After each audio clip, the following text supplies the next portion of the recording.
So ayun guys, MJTV Motovlog. Good morning, day off natin. Punta tayo sa dagat guys.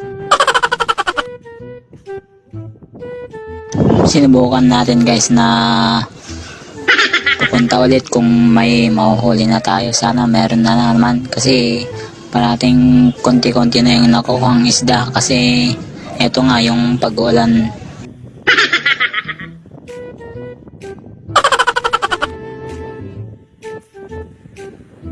Pasensya muna guys kasi wala tayong video na motovlog kasi Malakas kasi yung ulan araw-araw kaya di tayo makabidyo.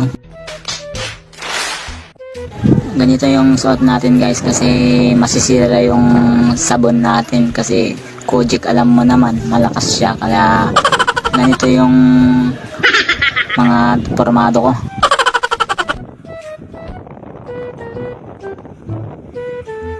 So ganito ginagawa namin hanggang sa makuha namin yung lambat natin guys. Ganito lang ngayon, yun doon yung mga sa kabila. Wow! Bale, 4 sila, tapos 3 kami dito sa kabila. Ang hirap talaga yung ginagawang mga mangingisda guys.